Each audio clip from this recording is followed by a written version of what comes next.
Genesis 49. Ipinatawag ni Jacob ang kaniyang mga anak at sinabi, "Lumapit kayo sa akin at sasabihin ko sa inyo ang mangyayari sa inyo sa hinaharap. Kayo mga anak, magsilapit sa akin. Akong inyong ama ay sumandaling dinggin. Si Ruben, ang aking panganay na anak, sa lahat kong supling ay pinakamalakas. Mapusok ang loob, baha ang katulad, bawat madaanan ay sumasambulat. Sa kabila nito'y hindi ka sisikat, hindi mangunguna, hindi matatanyag, pagkat ang ama mo ay iyong hinamak, dangal ng aliping asawa ko ay iyong winasak. Simeon at Levi na magkapatid, ang sandata ninyo'y ipinandulupig. Sa usapan ninyo'y di ako sasali, sa inyong gawain hindi babahagi. Kapag nagagalit agad, pumapatay, lumpo pati hayop kung makatuwaan.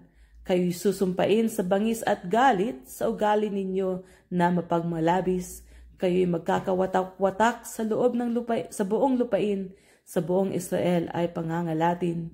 Ikaw naman, Huda, ay papupurihan niyong mga anak ng ina mong mahal. Hawak mo sa leeg ang iyong kaaway, lahat mong kapatid ay... Let me read that again, sorry. Ikaw naman, Huda, ay papupurihan niyong mga anak ng ina mong mahal. Hawak mo sa leeg ang iyong kaaway, lahat mong kapatid sa iyo'y gagalang. Mabangis na leon ang iyong larawan, muling nagkukubli matapos pumatay. Ang tulad ni Huda ay leyong nahihimlay, walang mangangahas lumapit sinuman. Setrong sagisag ng lakas at kapangyarihan, sa kanya kailanmay hindi lilisan. Mga bansa sa kanya'y magkakaloob, mga angkan sa kanya'y maglilingkod. Batang asno niya doon natatali sa puno ng ubas na tanging pinili. Mga damit niya'y doon nilalabhan sa alak ng ubas na lubhang matapang. Matay namumula dahilan sa alak, ngiti pumuputi sa inuming gatas. Sa baybaying dagat doon ka, Zebulun, ang sasakyang dagat sa iyo kakanlong. Ang iyong lupa ay aabot sa Sidon. Malakas na asno ang katulad mo, Isakar, ngunit sa kulungan ka maglulumagak. Nang kanya makita iyong pahingahan, ang lupain dooy tunay na mainam. Tiniis na niyang makuba sa pasan, nagpaalipin na kahit mahirapan. Si Dan ay magiging isang pangunahin, katulad ng ibang pinuno ng Israel.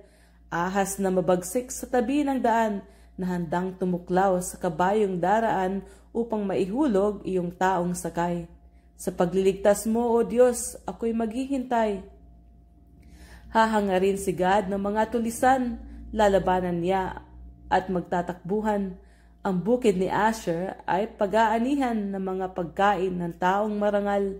Si Naphtali naman ay tulad ng usa, malayat ang dalang balitay maganda. Si Jose naman ay banging na mabunga, sa tabi ng bukal nakatanim siya. Paakyat sa pader ang pagtubo niya. Mga ngaso ang nagpapahirap, hinahabol siya ng palasot sibat. Subalit ang iyong busog ay mananatiling malakas. Ang iyong mga bisig ay palalakasin. Ang dahilan nito'y ang Diyos ni Jacob, pastol ng Israel, matibay na muog. Diyos ng iyong amay, siyang sasaklolo, ang makapangyarihang Diyos, magbabasbas sa iyo. Magbuhat sa langit, bubuhos ang ulan, malalim na tubig sa lupa'y bubukal. Dibdib na malusog, pati bahay-batay, pagpapalain dit kanyang babasbasan. Marami ang ani, bulaklak gayon din, maalamat na bundok ay pagpapalain. Pati mga burol, magkakamit aliw, pagpapalang ito nawa ay makamit ni Hoseng nawalay sa mga kapatid. Tulad ni Benjamin, lobong pumapatay, sumisira ito ng inaalmusal, kung gabi ang huli pinaghahatian. Ito ang 12 anak ni Israel at gayon sila binasbasan ng kanilang ama ayon sa basbas na angkop sa kanila. Pagkatapos sinabi ni Jacob sa kanyang mga anak, "Ngayoy papanaw na ako upang makasama ang mga ninunong na mayapa na. Doon ninyo ako ililibing sa pinaglibingan sa aking mga magulang sa yungib sa bukid ni Ephron na Hiteo. Ang libingang iyo'y nasa Makpila sa silangan ng Mamre sa may Kanaan. Binili iyon ni Abraham at doon siya inilibing pati ang kanyang asawang si Sarah. Doon din inilibing ang mag-asawang Isaac at Rebecca at doon ko rin inilibing si Leah. Ang bukid at yungib na iyon ay binili nga sa mga Hiteo. Matapos masabi ang lahat ng ito, siya ay humimlay at namatay. Basahin ko li yung sa 12 niyang anak. Okay. Si Ruben, ang aking panganay na anak, sa lahat kong supling ay pinakamalakas. Mapusok ang loob, baha ang katulad, bawat madaanan ay sumasambulat. Sa kabila nito'y hindi kasisikat, hindi mangunguna, hindi matatanyag, pagkat ang ama mo ay iyong hinamak, dangal ng aliping asawa ko ay iyong winasak. Si Simeon at Levi na magkapatid, ang sandata ninyo'y ipinanlulupig, sa usapan ninyo'y di ako sasali, sa inyong gawain hindi babahagi. Kapag nagagalit, agad pumapatay, lumpo pati hayop kumakatuwaan. Kayo'y susumpain sa bangis at galit, sa ugali ninyo na mapagmalabis. Kayo'y magkakawatak-watak sa buong lupain, sa buong Israel ay pangangalatin. Ikaw naman, Huda, ay pupupurihan niyong mga anak ng ina mong mahal. Hawak mo sa leeg ang iyong kaaway, lahat mong kapatid sa iyo'y gagalang. Mabangis na leon ang iyong larawan, muling nagkukubli matapos pumatay. Ang tulad ni Huday, liyong nahihimlay, walang mangangahas, lumapit sinuman. Setrong sagisag ang lakas at kapangyarihan, sa kanya'y kalanmay hindi lilisan. Mga bansa sa kanya'y magkakaloob, mga angkan sa kanya'y maglilingkod. Batang asno niya doon natatali, sa puno ng ubas na tanging pinili. Mga damit niya'y doon nilalabhan, sa alak ng ubas na lubhang matapang. Matay namumula dahilan sa alak, ngipay pumuputi sa inuming gatas.